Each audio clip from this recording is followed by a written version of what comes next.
ഡോക്ടറെ, ഇനി എനിക്ക് അടുത്തൊരു ഡൗട്ട്. ജനറൽ ആയിട്ട് എല്ലാവരും ഇപ്പോൾ പനി മാറിയതിനു ശേഷം കണ്ടിന്യൂസ് ആയിട്ട് ചുമ നിലനിൽക്കുന്നുണ്ടെന്ന് പറയുന്നുണ്ട്. അതിപ്പോ സീസണൽ ഡിസീസ് ആണോ ഈ വിന്റർ ആയതുകൊണ്ട്, അതെയോ കുറച്ച് കാലങ്ങളായിട്ട് കേട്ടുവരുന്ന ഈ ഒരു രോഗത്തിന് എന്താണ് ഡോക്ടർക്ക് അതിനുള്ള ഭക്ഷണ ക്രമീകരണങ്ങളും അതുപോലെ തന്നെ മെഡിസിൻസും എന്താണ് സജസ്റ്റ് ചെയ്യാനുള്ളതെന്ന് പറയാമോ? നമ്മുടെ ക്ലൈമറ്റ് ചേഞ്ച് കൊണ്ട് തന്നെ നമുക്ക് നമ്മുടെ ശരീരത്തിലെ തണുപ്പ് കൂടുതലായിട്ട് അടിക്കുമ്പോൾ നമുക്ക് വരുന്ന ചുമ, പനി എന്നുള്ളത് വേറൊരു രീതിയിൽ നമുക്ക് വരാറുണ്ട്.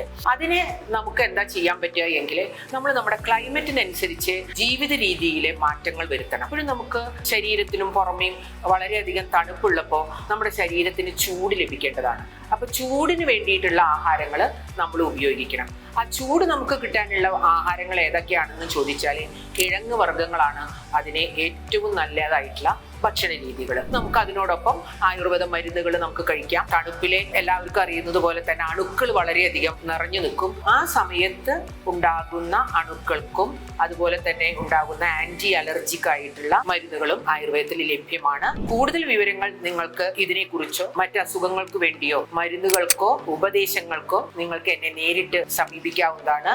ഞാൻ എല്ലാ തിങ്കളാഴ്ചയും രാവിലെ പട്ടിക്കാടുള്ള കോട്ടയ്ക്കൽ ആര്യ വൈദ്യശാലയിലെ 10 മണി മുതൽ 1 മണി വരെ എൻ്റെ സേവനം ലഭിക്കുന്നതാണ്.